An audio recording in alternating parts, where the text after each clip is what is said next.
Hoje, dia 6 de dezembro, o ano de 2017 já está acabando.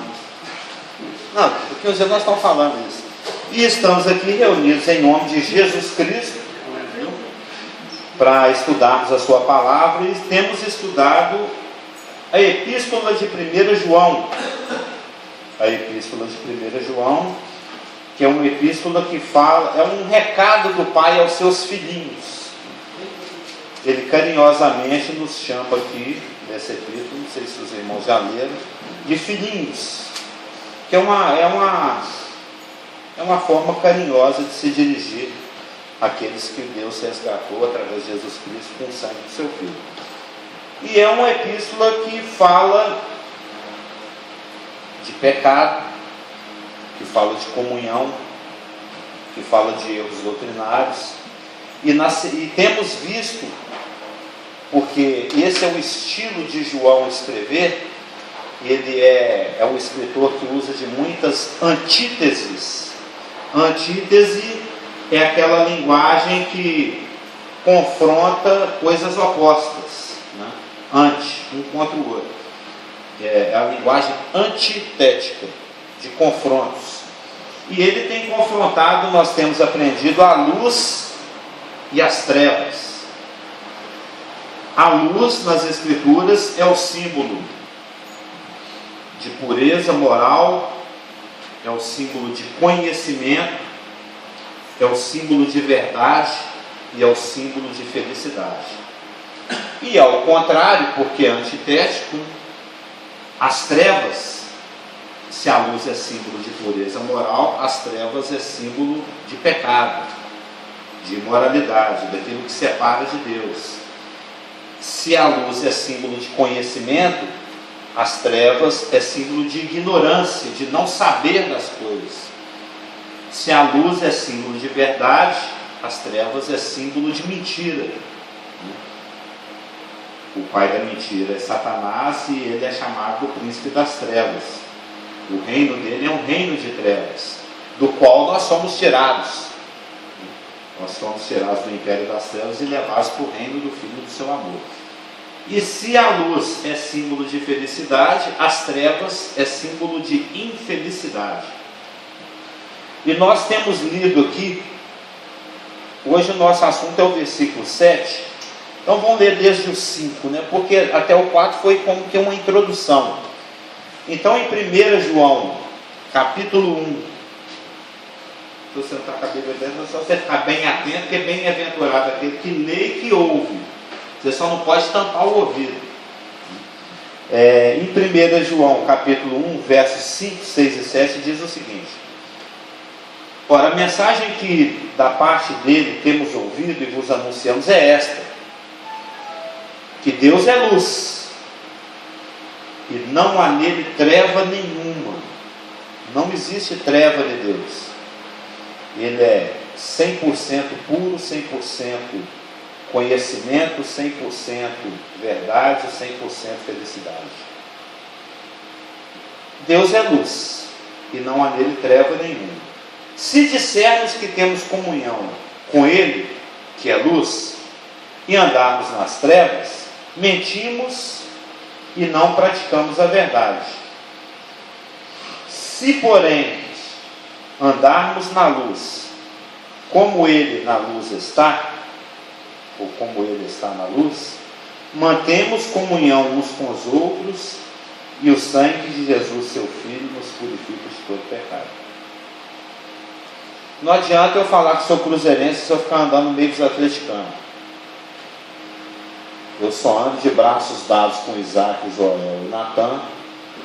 Eu uso camisa do Galo e falo que sou cruzeirense. Tem uma contradição aí. Não, eu sou de Jesus e ando nas trevas. Eu estou com a camisa do capeta, né? Só ando com a camisa do inimigo, mas falo que é de Deus. Não, eu sou de Jesus. Jesus é luz. Eu sou a luz do mundo. Eu sou a luz verdadeira que ilumina todo homem, Jesus Cristo falou. E eu digo que ando com Ele, mas o meu comportamento é um comportamento de pecado, é um comportamento de infelicidade e depressão, é um comportamento caracterizado pela mentira, é um comportamento de ignorância. Eu não estudo a palavra, eu não estou inteirado do que Deus pensa, do que Deus é, do que Deus quer. O que vai falar mais alto? O que eu falo ou a forma como eu ajo? Se quando o Isaac era pequenininho, ele tinha 4 aninhos, imagina o pai dele chega para ele descalço e fala para ele assim: vai calçar o chinelo, menino, senão você vai ficar doente. O que vai chamar mais a atenção da criança? As palavras duras do pai: vai calçar chinelo, menino, senão você apanha, melhor do que você ficar doente? Ou ele vai olhar para o pé do pai dele e ver que o pai dele está descalço? Um pai descalço mandando o filho calçar o chinelo. O que vai ser mais forte? O exemplo, a forma como você faz, ou as suas palavras? Aí, se ele falasse assim, ele era muito pequenininho, ele não tinha esse atrevimento todo, mas ele poderia falar assim: papai, mas o senhor está mandando eu calçar chinelo, mas o senhor está descalço. Isso ele falando quando era pequenininho. Aí o pai dele ia falar assim: faça o que eu falo, mas não faça o que eu faço. Essa é a desculpa brasileira, né? Essa é a nossa tangente. Mas na palavra não existe esse subterfúgio, não existe esse meio termo. Tem até uma propaganda aí de uma camisa de um menino que tem todos os times assim. Mas não tem como você usar uma camisa que é metade preta e branca, metade azul. Aí você fica lá na divisa da torcida. Quando é gol do Galo, você vibra para o lado de cá. Quando é gol do Cruzeiro, você vibra para o lado de lá. Não tem jeito. Não tem. O Elias falou isso. Teve uma vez que o profeta Elias, lá no Velho Testamento, ele chamou o povo de Israel e falou: vocês estão usando a camisa de Deus e a camisa de Baal. Vocês têm que decidir. O senhor conhece essa passagem? Até quando cocheareis entre dois pensamentos? É igual você andar no meio fio, né? Você dá um passo lá em cima ou lá embaixo. Você vai ficar cocheando. Se Deus é Deus, segue Deus. Se Baal é Deus, segue Baal. Dá seu jeito, define. Você tem que tomar uma atitude. A gente tem que definir o que você quer, porque senão você está perdendo seu tempo. Você poderia estar aproveitando o mundo e fica perdendo seu tempo aqui. Você poderia estar servindo Deus integralmente e fica perdendo seu tempo lá. A melhor coisa que tem é você ter convicção, é você ter certeza das coisas. E nós aprendemos que um dos objetivos de João com essa epístola é que a gente tenha certeza. Ele usa essa linguagem de preto e branco, de luz e trevas, para deixar a coisa bem clara, para a pessoa definir. Porque senão o Joel chega lá no restaurante que tem comida do Uzbequistão. Se eu falar comida japonesa, a gente até sabe, é aqueles arrozinho amassado com salmão, não sei o que, né? A comida tailandesa também a gente conhece, a árabe a gente conhece, a mineira. Mas lá o Joel leva a namorada dele para um restaurante onde tem comida uzbequistânesa. Como é que é o nome, hein? O que é do Uzbequistão é o quê? É uma república lá perto da Rússia. Eu nem sei como é que é a comida do Uzbequistão é feita. Está difícil. Do Tadjiquistão. Eu chego lá no restaurante que tem a comida do Tadjiquistão, que é uma antiga república da União das Repúblicas Soviéticas. O senhor lembra lá da União Soviética, né? Que era a Rússia, Ucrânia, Letônia, Estônia, Lituânia, Uzbequistão, Tadjiquistão. Eu tenho um monte de tão, né? Um monte de republiquetas. Eram 15 repúblicas, se não me engano, que eram unidas. Você lembra da União Soviética? A URSS, a União das Repúblicas Socialistas Soviéticas. O Tadjiquistão era uma dessas repúblicas. Aí o Joel chega com a namorada dele para comer comida tadjiquistanesa. Eu nem sei se é assim que fala. E aí o garçom chega e falou, entrega aquele negócio para ele, o menu. Aí ele vê lá o que tem no cardápio. Tem hanha, tem anhocanhá e chuyu. Que gosto que tem isso? Isso é feito de quê? Ele vai lá pedir um nhu, chega lá, é uma língua de alce com recheio de lesmas. Ele nem sabe, ele não vai pedir uma coisa que ele não sabe o que seja. Não é verdade? Você pediria? Não, eu quero, e capricha no nhu.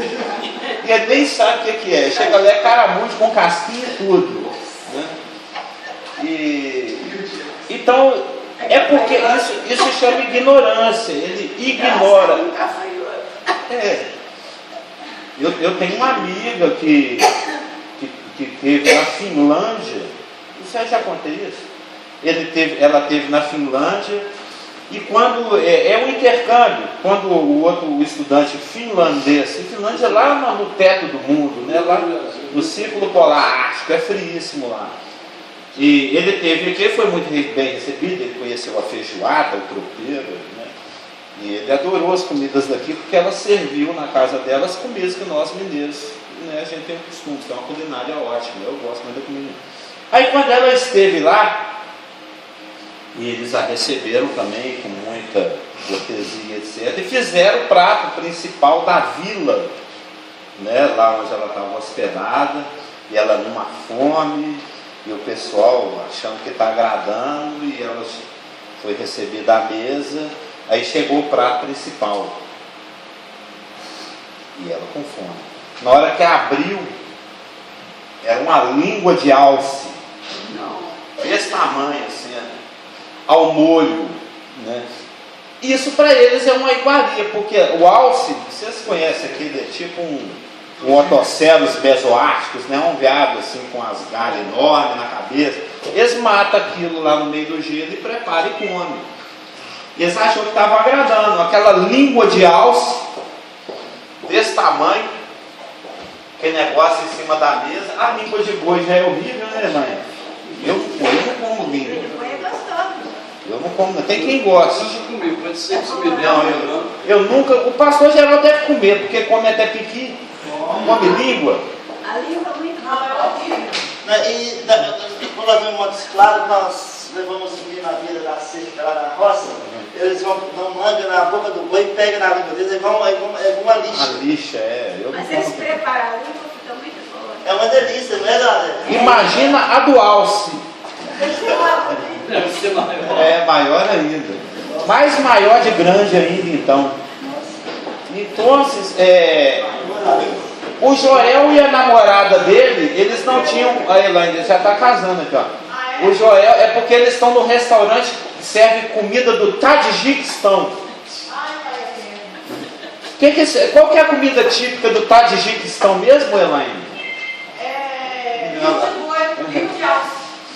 Então, você não vai pedir algo de um cardápio sendo que você ignora, você não tem conhecimento daquilo.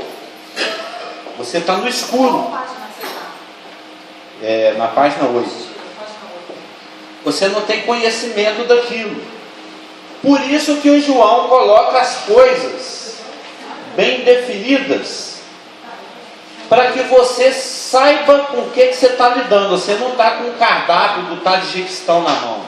Você está com a palavra de Deus que te dá, assim como Elias fez, duas opções.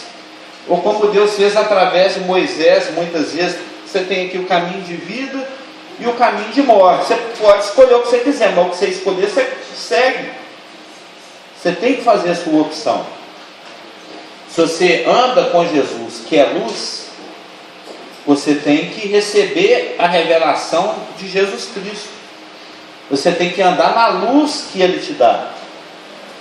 Você não pode decidir quando é conveniente andar do jeito dele e quando é conveniente andar do seu jeito. Porque senão vai ter momentos que você vai estar andando em trevas, achando que está andando em luz. Você se engana. Ele fala isso aqui no verso 8. Se dissermos que não temos pecado nenhum, e a nós mesmos nos enganamos, você se engana. Você mente para você mesmo. Você mente para você mesmo. E o que nós temos que aprender é que nós não sabemos fazer nada. Nós não sabemos nada. Jesus Cristo falou: sem mim nada podeis fazer. Até aquelas coisas que a gente acha que sabe fazer, porque a gente faz costumeiramente, existe a possibilidade de a gente estar fazendo de uma maneira equivocada. A não ser que seja algo que o Espírito está te determinando para que seja feito daquela forma. Se você está andando na luz, aí você tem tranquilidade. Mas quando você não está andando na luz, tem alguém que te incomoda. Alguém que mora dentro de nós, que é o Espírito. Ele constrange. Ele nos constrange, a palavra é exatamente essa. Ele não obriga, ele não torce seu braço, ele não te dá uma gravata, ele te constrange. E a Elaine às vezes te constrange, né? Ela não te obriga a nada. Aí ela só faz aquele beicinho assim: por favor, amor. Aí ele vai e faz. Ela fala assim: faz agora. Aí ela manda, ela não tem essa. Ela não joga um jeitinho, eu não. Eu pra ver uma cara de pau com a minha mulher. É mesmo? Mas eu amo ela. Eu vou evitar comentários, que a última vez que eu fiz comentário sobre esse assunto, o pastor Márcio puxou minha orelha. Já melhor ficar quieto. Foi motivo de pregação direcionada. Você está vendo de quem eu estou falando, pescoço. Já que eu tocou no assunto, é porque teve uma vez, o pastor, meu antigo pastor, ele deu uma pregação sobre o Cristo é o cabeça da igreja, e a igreja que é a noiva é o corpo de Cristo. E que quem manda é a cabeça. Né? Então, o nosso casamento, o casamento daqueles que são casados, eles devem se espelhar nessa relação. Efésios 5 fala sobre isso. E ele pregou sobre isso e coisa e tal, e no intervalo entre a pregação e não sei o quê, eu tenho essa mania de ser muito soltinho, assim, muito brincalhão, mas às vezes, como diz meu pai, quem fala demais dá bom dia para cavalo. Né? Nesse dia eu falei: muito bom dia, senhor cavalo. Né? Nesse dia eu cumprimentei o cavalo. Eu inventei lá uma brincadeira, bom dia, e que o homem pode até ser a cabeça. Isso não é bíblico, isso é uma piada satânica que eu contei. Né? O homem até pode ser a cabeça, mas quem manda é a mulher, que a mulher é o pescoço. E a cabeça só vira para onde o pescoço deixa. O pastor não gostou e fez uma pregação lá sobre o assunto. É que tem elementos aqui no nosso meio que acha que está brincando, mas está sendo porta-voz do inimigo e acha que é comigo. Eu acho que está falando de mim aí. Ele não deu nome aos bois, mas nem precisa. Né? Se porém, 1 João 1,7, quem fala demais não precisa nem usar essa frase mineira, quem fala demais é bom dia a cavalo, não, porque Provérbios fala que no muito falar não falta transgressão. Provérbios está escrito. E como maçãs de ouro e salvas de prata, a palavra dita a seu tempo é muito preciosa. Realmente o nosso problema, hoje o assunto é língua, né? A sua pregação é sobre Tiago 3 hoje? Não, né? E palavras grandes esmagam ossos. Sim, esmaga ossos. Serve de marreta, né? É o martelo que esmiuça a penha. Reais são as feridas feitas por criança. Nunca mais foi copiado, né, cara? Nunca mais vou contei. pegar na pregação, vai comigo que eu não vou estar aqui. Não, você pode deixar que eu... Mas nós estamos no 1,7. Se porém andarmos na luz, como Ele está na luz, mantemos comunhão uns com os outros. e o sangue de Jesus, seu Filho, nos purifica de todo pecado. A gente já tocou nesse assunto. Se andarmos na luz como Ele está na luz, Jesus é luz, eu quero andar na luz de Jesus. Eu me comporto de uma maneira moral, eu procuro me inteirar daquilo que está revelado, lembrando que luz é pureza, conhecimento, verdade e felicidade. Então, Jesus é luz, eu quero andar na luz, então eu ando na luz, buscando no Espírito ter uma conduta moral acertada, porque luz é pureza, buscando conhecer qual que é a vontade de Deus para a minha vida, porque luz é conhecimento, buscando no Espírito viver a verdade que me é revelada, aquilo que é um logo se torna rema na minha vida, e lançando sobre Ele toda a minha inquietação, porque Ele é que cuida de mim, fugindo da tristeza e da infelicidade. Quando isso acontece, a minha relação vertical, a minha relação com Deus, quando eu decido viver na luz, a minha relação vertical entra em sintonia.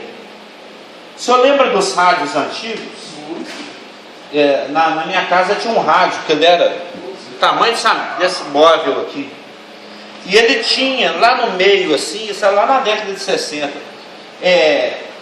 um olhão assim, que era verde, parecia que tinha duas asas de besouro lá dentro, ele era esverdeado. À medida que você ia mexendo no dial, ele ficava assim, até achar a rádio. Quando achava essas duas asas verdes claras, elas faziam uma interseção verde escura, que era o ponto de sintonia.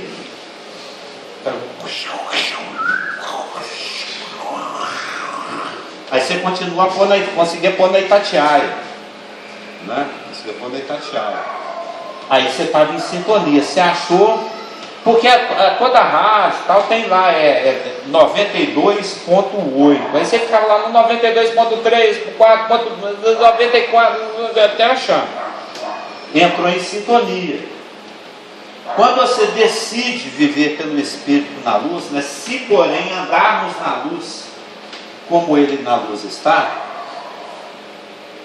ou seja, quando eu entro em sintonia com Deus, o interessante é que o versículo não fala, se porém andarmos na luz como Ele na luz está, mantemos comunhão uns com os outros. Em vez de falar, mantemos comunhão um com o outro, uns com os outros. O que está querendo dizer o versículo? Que quando eu acerto a minha sintonia vertical, a minha sintonia horizontal também se estabelece.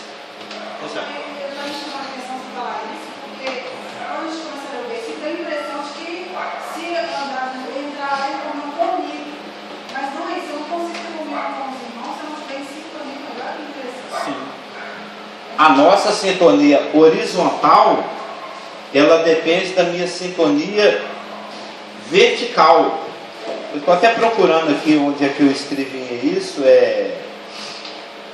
O nosso antigo pastor falava sobre isso também aqui. E acho que isso vem dos Estados Unidos, que você também já citou isso, que toda relação horizontal, se ela não se baseia na graça, se ela não se baseia no Espírito, pode parecer uma coisa inocente ou pode parecer uma coisa boa, mas ela é negativa. Porque se eu tenho uma afinidade com o pastor Geraldo, humano, algo que foi criado pelo homem, não foi criado pelo Espírito, não é fruto de uma comunhão vertical, ela entre aspas, não tem a bênção de Deus, vamos dizer assim. Ela eu não vou com a chapa do Fred, sei, ele é meu irmão, amém, a gente canta aleluia junto, mas eu não gosto do jeitinho dele, mas eu gosto do jeitinho do pastor Geraldo. Isso é natural, isso é natural. Ele usa aquelas calças balaião horrorosas, o outro usa gravatão e tal, é muito mais bonito. É uma simpatia natural, baseada carnal, como diz. Carnal. Então, o dia que o pastor Geraldo entrar numa errada, isso não é uma profecia não, pode acontecer, porque todos nós falamos, mas se ele entrar numa errada, eu embarco junto, porque a minha simpatia, a minha ligação com ele é uma ligação humana, não é algo criado pelo Espírito. Não é porque eu resolvi andar na luz e entrei em sintonia com Deus e veio como consequência uma sintonia horizontal, ainda que eu digo que estou na luz, mas ando em trevas e resolvo ter uma sintonia horizontal bem sintonizada, se ela não se baseia numa sintonia vertical acertada, ela tende ao fracasso, ou ela tende e dá em alguma coisa que no mínimo vai queimar lá no bimar. Pode não trazer nenhum transtorno aqui nessa vida, mas quando chegar lá agora vamos avaliar a obra, porque nós vamos passar por um escrutínio das nossas ações depois de nascidos de novo. Todo mundo conhece essa doutrina do tribunal de Cristo, quando as nossas obras serão avaliadas. A gente está aqui amontoando cinza, a gente está fazendo algo que não é o que o Espírito gostaria que nós estivéssemos fazendo. A gente está perdendo tempo. Então, andar na luz traz como consequência manter comunhão uns com os outros, alinhar a nossa relação vertical traz como consequência o alinhamento da comunhão horizontal, e também traz como consequência, ao versículo 7, se andarmos na luz como ele na luz está, duas coisas acontecem: mantemos comunhão uns com os outros, e o sangue de Jesus, seu Filho, nos purifica de todo pecado. Andar na luz traz duas consequências: a comunhão horizontal se estabelece, baseada na comunhão vertical. Bom dia, a senhora saudável, Valéria é saudável. E o sangue de Jesus, seu Filho, nos purifica de todo pecado.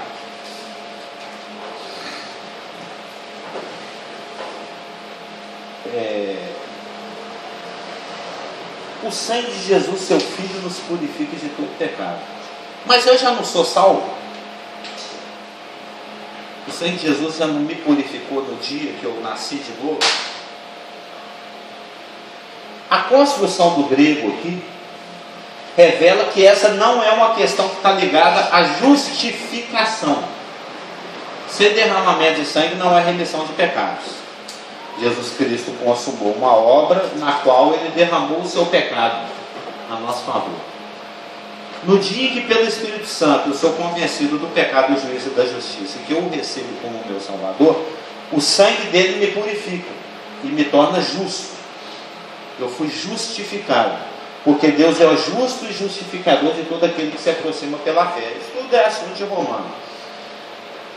Então, o assunto que o João está falando aqui, se andarmos na luz como ele na luz está, o sangue de Jesus, seu Filho, nos purifica de todo pecado.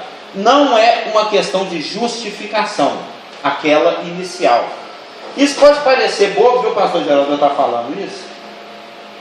Mas aqueles que têm uma tendência arminianista, aqueles que têm uma tendência a crer que a minha relação com Deus só é possível se eu mantenho a minha integridade, se eu faço a minha parte, se eu coopero com Deus. Cristo fez a obra dele, que está consumada, mas ela precisa como complemento a minha fé, a minha fidelidade.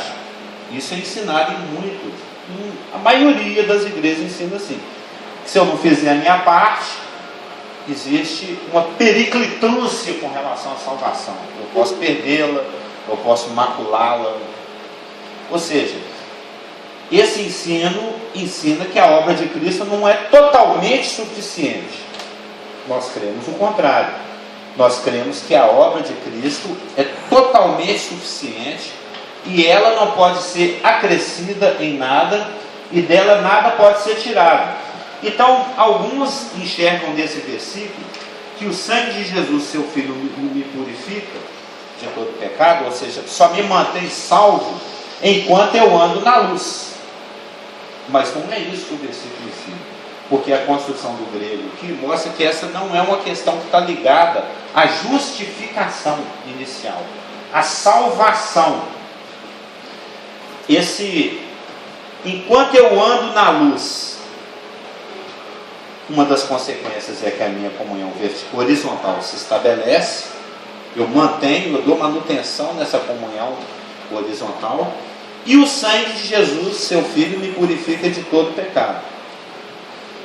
Que pecado é esse que está falando aqui no contexto? Eu vou ler aqui, porque está aqui, né? A construção do grego aqui revela que essa não é uma questão ligada à justificação, pois essa é completamente realizada e final quanto ao novo nascimento.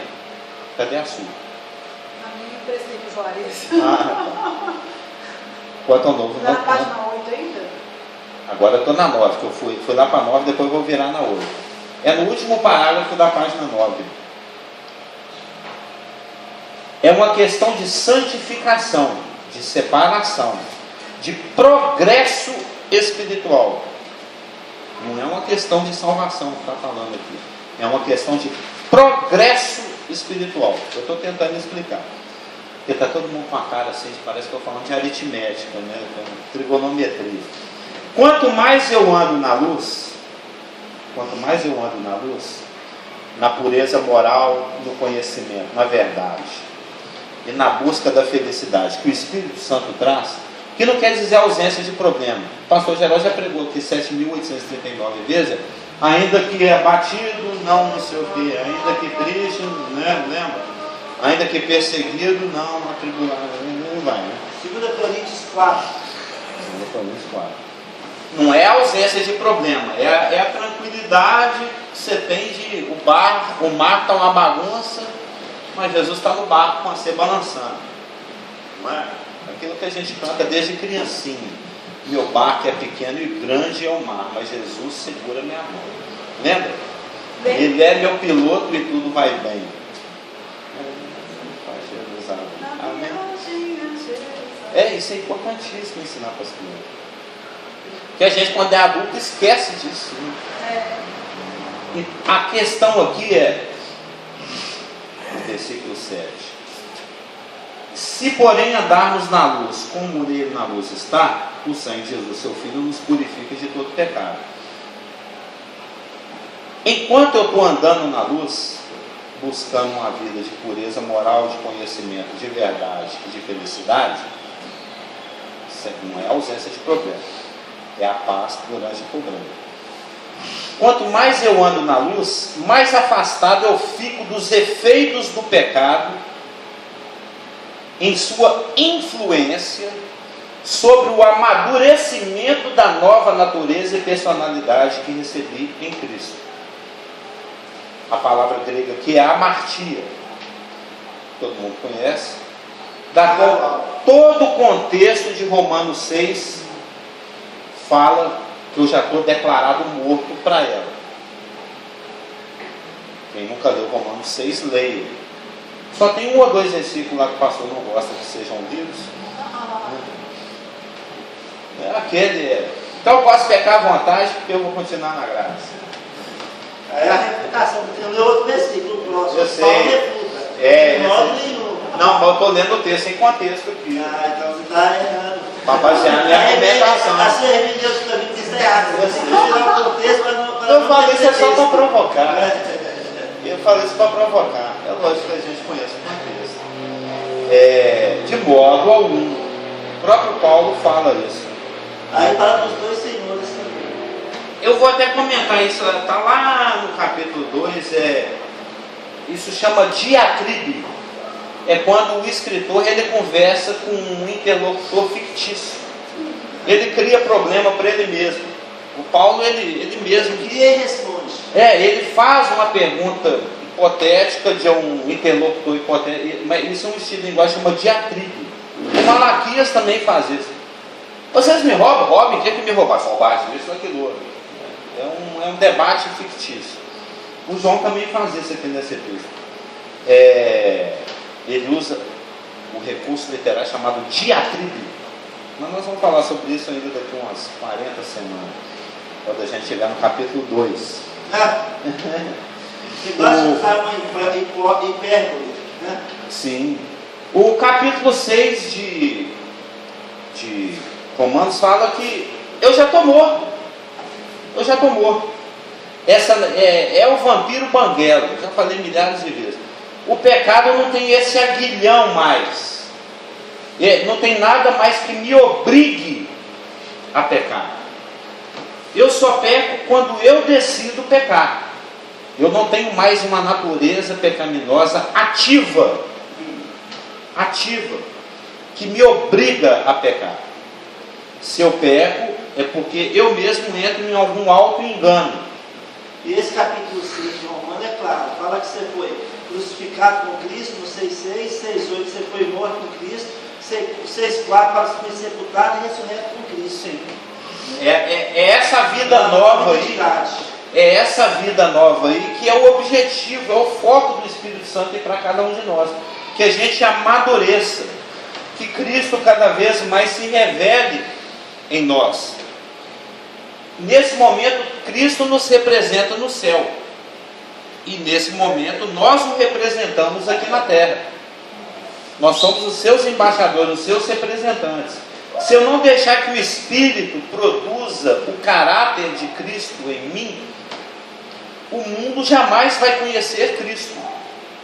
O mundo, só existe uma possibilidade do mundo vir a conhecer Jesus Cristo: através dos seus, através dos nascidos de novo. Então, quanto mais eu fico afastado do pecado, ou seja, quanto mais eu ando na luz, quanto mais eu ando junto com Jesus Cristo, mais o Espírito produz esse amadurecimento dessa personalidade de Jesus Cristo em mim. Então, o andar na luz, ele produz como consequência, se porém andarmos na luz, como ele na luz está, o sangue de Jesus Cristo, seu Filho, me purifica de todo pecado. O que quer dizer isso? Ele me livra de toda a injustiça, de todas as consequências que uma eventual conduta anterior possa vir a trazer. Como é que eu diria assim? Ele cuida das pontas soltas. É isso que o texto está querendo dizer aqui. Se andarmos na luz, como ele na luz está, o sangue de Jesus Cristo me purifica de todo o pecado. E lá no 9 fala que me purifica de toda injustiça. Vocês já repararam? Os dois versículos falam uma coisa próxima. No final do 7, o sangue de Jesus, seu Filho, nos purifica de todo pecado. E lá no 9, ele nos purifica de toda injustiça.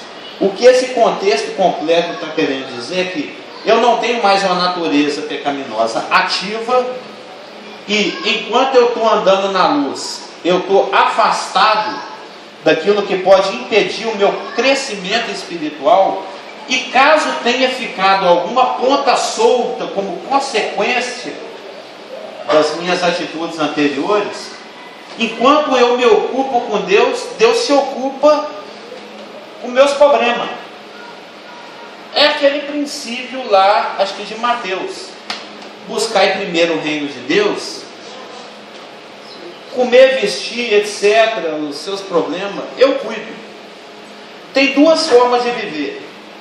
Você se atola em preocupações e se debate, esperneia e dá um jeitinho, e dá o drible no problema, e dá uma ajeitada pouco evangélica nas situações, e vai sobrevivendo brasileiramente. Você fala: Deus, eu sou um incompetente, eu não sei administrar minha vida, cuida dela aí para mim, que eu estou querendo saber o que você tem para mim. eu quero andar na luz, eu quero me envolver com o seu reino. Ele vai cuidando. Jesus Cristo falou isso. O Pedro fez essa pergunta para ele, meio capitalisticamente. Uma vez o Pedro chegou perto de Jesus e falou: mestre, o senhor está ligado que nós largamos tudo por sua causa, né? E aí? Eu vou ficar no prejuízo? Ô Pedro, tá para nascer alguém que por amor do Evangelho não tenha largado tudo e não tenha recebido 100 vezes mais aqui e do lado de lá a vida eterna. Então não esquenta a sua cabeça, não, que você vai ficar mais do que no lucro. O seu está garantido. O seu está garantido. Quando você genuinamente, de uma forma sincera, busca a vontade de Deus, Ele cuida do resto. Bom dia. Ele cuida do resto. Você acha que Ele vai te deixar a pé? Você acha que Ele vai te deixar a pé enquanto você está absorto? Viu, Juarez? Absorto, completamente envolvido e desejoso de fazer exatamente o que Deus quer. Até nós que somos maus, como diz Jesus, né? Vocês que sois maus, sabeis dar boas dádivas aos vossos filhos. Que pai que se eu pedir pão da pedra e peixe da serpente? A gente gosta de premiar nossos meninos. Eu estou falando de pai para mãe, né? Quando a gente vê que o menino ele está se esforçando, ele está dando tudo. Eu já vi isso acontecer com o Guilherme, porque o Guilherme ele é meio solto, vamos dizer assim, né? Não, a linguagem dele ele diz que ele é largado. Isso é meio largado. Mas tem a ver, quando ele quer.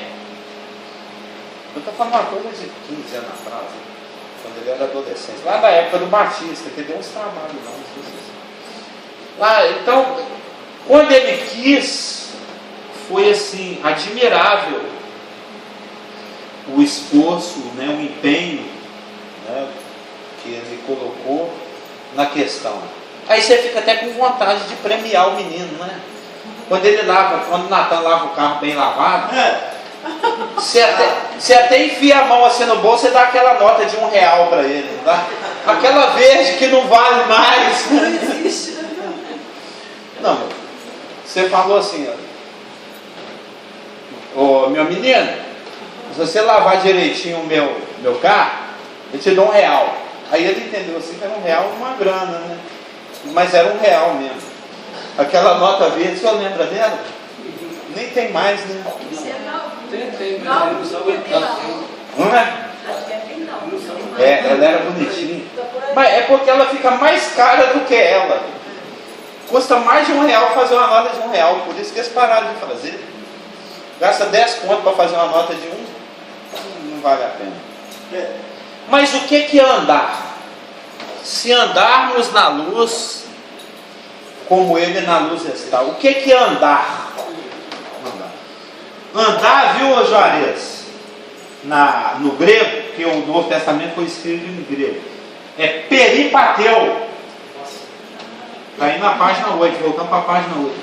Peri significa próximo, ou ao redor.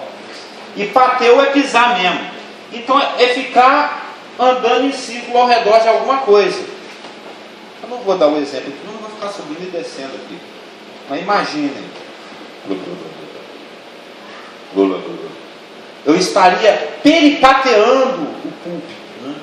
Andar nas escrituras e dessas duas palavras gregas juntas, peri mais pateu, que significa pisar ao redor, andar em volta, desenvolver um percurso. Tem o sentido de proceder. É lógico que existe um andar literal, né? Um passo após o outro. Eu lembro da Elaine segurando o Natanzinho, né? Ensinando ele a dar os passinhos dele. O Budagá. Mas o andar nas escrituras também tem um sentido não literal, num sentido, como é que eu diria? Alegórico? Figurado. Tem um sentido de conduta. Tem um sentido de proceder em conformidade com o que está revelado por Deus, a fim de obter progresso ou avanço. Ou proceder de conformidade com uma regra de vida que se auto-estabeleceu. Ninguém, Walking Dead, né, sai assim, igual um zumbi andando sem nenhum motor. Você tem como objetivo o que Deus te revelou e você quer crescer e avançar, você tem como motor uma regra que você estabeleceu para você mesmo.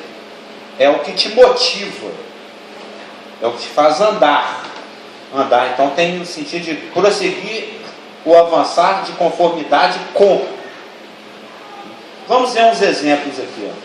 Em Êxodo 18:20 está escrito. O bom da apostila é isso, né, Elaine? Que o versículo já está escrito aqui, fazendo a propaganda. É porque quem precisar da apostila, não, ainda falta ali 4 minutos. Quem precisar da apostila é só pedir para a Elaine que uns 60 centavos, 70, ela imprime lá, que é o preço da tinta dela. Em Êxodo 18:20, e declara-lhes, Deus está declarando, e declara-lhes os estatutos e as leis, e faz-lhes saber o caminho que devem andar. A lei do Senhor então determinava para o judeu, para o israelita, o caminho que ele deveria andar. É uma expressão idiomática semítica para estilo de vida, andar. É uma expressão idiomática semítica lá do semita para estilo de vida. No Salmo 86:11, ensina-me, Senhor, o teu caminho e andarei na tua verdade. Ou seja, eu vou proceder de acordo com a tua verdade. Eu vou avançar de acordo com aquilo que o Senhor me revelar. Em Miqueias 4:5, porque todos os povos andam, cada um em nome do seu Deus, mas nós andaremos em nome do Senhor nosso Deus para todo sempre. Eu vou proceder de conformidade com aquilo que Deus me falar. É o peripateu. Em Romanos 4:12, e fosse pai da circuncisão, está falando de Abraão, daqueles que não somente são da circuncisão, mas daqueles que também andam nas pisadas da fé que teve nosso pai Abraão. Ele andava de conformidade com a vontade de Deus, à medida que Deus o revelava. Em Romanos 6:4, assim também andemos nós em novidade de vida. Eu vou andar de acordo com o rema de Deus, aquilo que o Espírito me revela para que a nova criatura faça as obras preparadas de antemão, que diz lá em Efésios 1:10. Em Efésios 4:1, rogo-vos, pois eu preso no Senhor, que andeis como é digno da vocação com que fosse chamados. Se você foi chamado como príncipe, você tem que andar como príncipe. Ainda que você ande como mendigo, você não vai deixar de ser príncipe. Isso é um exemplo lá do livro do Scofield, você lembra, né? Do Manejando Bem. Em Efésios 5:2, 8 e 15, andai em amor. Andai como filhos da luz, vede prudentemente como andais, ou seja, a forma como você se comporta. Em Filipenses 1:27, deveis portar-vos dignamente conforme o Evangelho de Cristo. O portar aqui deveria ser andar, porque a palavra no grego é peripateu. Em Colossenses 1:10, para que possais andar dignamente diante do Senhor, ou seja, se conduzir, ter um estilo de conduta de conformidade com a dignidade que Ele te concedeu. Colossenses 2:6 e 7, como pois recebestes o Senhor Jesus Cristo, assim também andai nele, arraigados e sobreedificados nele e confirmados na fé, assim como fossem ensinados. Em Colossenses 3:5 a 7, em outro tempo, está falando avareza, idolatria, concupiscência, afeição desordenada, vil concupiscência, fornicação, coisas essas nas quais em outro tempo andastes quando vivíeis nela. É uma forma de conduta em desconformidade com a vontade de Deus. Era a forma como nós vivíamos ou nos comportávamos antes e que não convém mais, de acordo com a passagem de Colossenses. E, para fechar, Colossenses 4,5: andai com sabedoria para os que estão de fora, remindo o tempo. Como a gente já viu, tirando o máximo proveito da oportunidade. Lembra das notas de 100 jogadas pela janela? Eu cheguei a comentar isso. Você só vai pegar uma, né? Você não vai aproveitar ao máximo a oportunidade. Ou seja, só para fechar, o objetivo final do conhecimento certo é uma caminhada certa. Senão vai ficar perdendo tempo falando para quê? Eu venho aqui falar e você vem aqui falar um pilar? Se o pastor Geraldo prega e o Senhor me dá a oportunidade de ensinar algo, um conhecimento que conduza a uma conduta correta, de acordo com a vontade de Deus, e não se caminha assim, está perdendo tempo. Você de vir aqui e eu de estar falando. Porque o objetivo final do conhecimento correto é uma conduta correta. Amém? Na semana seguinte,